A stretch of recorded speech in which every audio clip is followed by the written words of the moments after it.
I write environmental compliance reports for the Colonial Survey Bureau. I have done this for 11 years. My job is to count things, tidal variances, sediment displacement, atmospheric particulate loads, and record them in forms that 3 people will read and no one will remember. I'm not a soldier. I'm not a doctor. I'm not the kind of man stories get told about. I want that on record before I tell you what happened on the Veth Coast. My rotation was standard. 90 days at Monitoring Station Oral 7, a concrete box bolted to the cliffs above the Verith Sea on the colony world of Anavar 4. The sea there is not blue. It is a deep, flat gray-green like old copper, and it moves slowly as if it is thinking.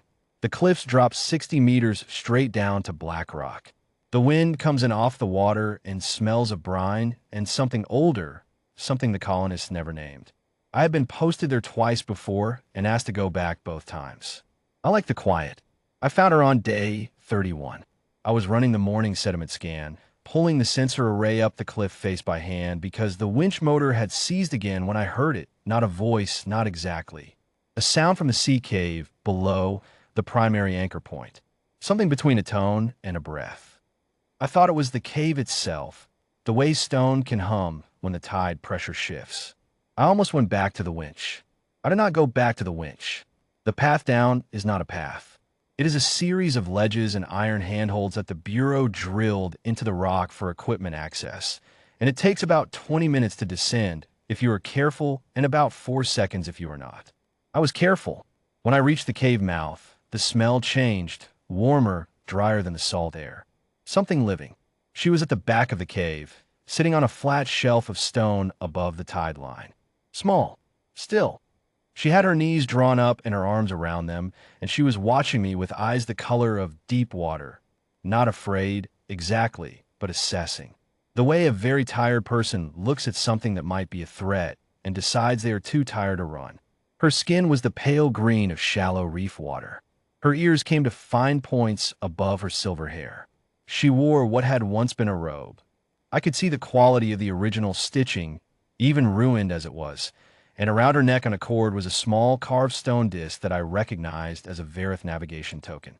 The kind surveyor's children are given as keepsakes. Someone had put that cord around her neck deliberately. I crouched down at the cave entrance and did not move toward her.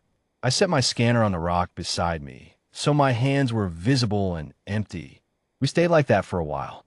Then she held out her palm, flat, open, the Verith gesture for I am not armed. And I held out mine the same way, though she certainly already knew that a middle-aged bureau surveyor with a sediment scanner was not a threat to anyone.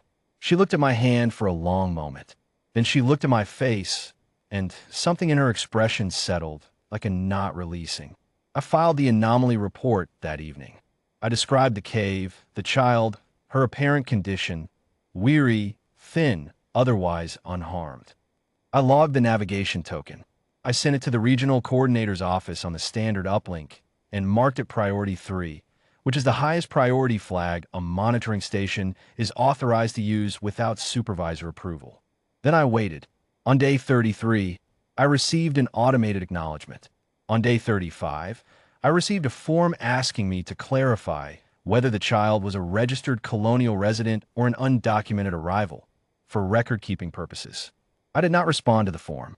What I did instead was bring food down the cliff path every morning. What I had, ration packs. Mostly, though, I found that she would eat the dried kelp strips I kept for myself and ignore the synthesized protein blocks entirely, which I respected as a position. I brought a spare thermal layer from my kit bag, and after 2 days she accepted it and wrapped it around her shoulders without looking at me, which I took as progress. I did not ask her where she had come from. I did not have her language, and she did not have mine, and some things do not require translation anyway. Someone had put her in that cave with a navigation token and a ruined robe and told her to wait. She was waiting.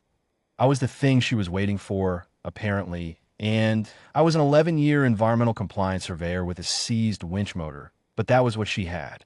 On day 39, I heard the Verith reclamation fleet in the upper atmosphere. Not saw-heard. The whole resonance of the big carrier-class ships carries through stone if you know what to listen for. And I'd spent enough time on cliff faces to know. They were running a sweep pattern. coast by coast, methodical, the way you sweep for sediment markers. They were not looking for sediment markers. I went down to the cave, and I sat at the entrance for the rest of that day. I did not explain why, because I could not.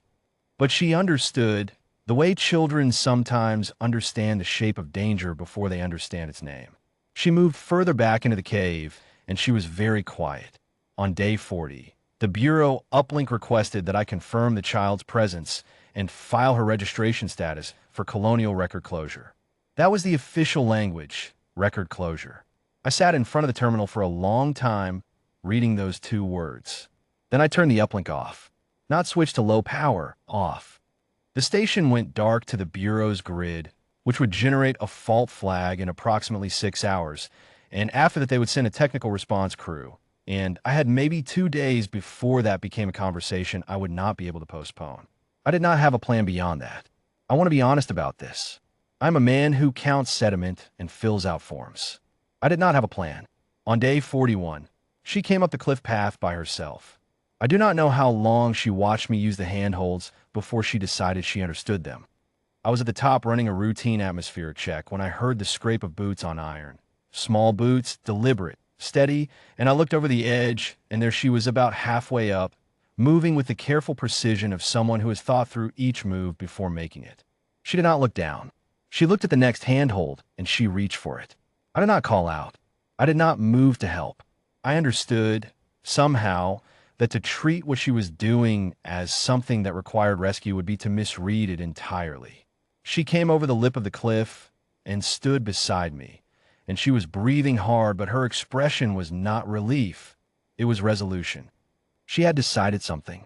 She reached into the folds of the thermal layer, and she took out the navigation token on its cord, and she pressed it flat into my palm and closed my fingers around it. I looked at it. Then I looked at her. She was looking out at the gray-green sea. Verith navigation tokens encode location data. They are carved from a local mineral that holds a molecular charge. The coordinates of a place, a person, a frequency. I knew this abstractly, the way you know things from a colonial orientation briefing. I did not own a Verith reader. The station had one. Standard equipment, used for logging coastal geological markers. I had never thought about it as anything else. The token, when I ran it through the reader, resolved into a signal coordinate and a name in Verith script. I ran the name through the Bureau's colonial registry, because the terminal was still live even with the uplink off, and the registry knew the name. It knew the name because the name was attached to a file, and the file was old, and the file was the record of a Verith survey team that had worked the Anavar 4 Coast 11 years before I arrived at Station Oral 7. The team leader's record showed one child, listed as family accompaniment on the survey rotation. The child's registration had lapsed when the team leader's status changed. Lapsed, the record said, not closed. She had not been waiting for rescue. She had been waiting for someone who would read the token. Her mother was alive, relocated, working a different coast, 300 kilometers north. She had put her child in that cave with a way home encoded around her neck, and she had trusted that the sea would send someone decent. I re-engaged the uplink. I filed a priority status report. I listed the child's registration as a colonial surveyor's dependent, which was technically accurate and also made her invisible to the reclamation fleet's registry sweep, because they were looking for undocumented arrivals, not the lapsed dependent of a current colonial survey employee. Then I contacted the survey station 300 kilometers north and asked to speak to the team leader on shift. I write environmental compliance reports. I count things. I'm not the kind of man stories get told about. But I kept the token.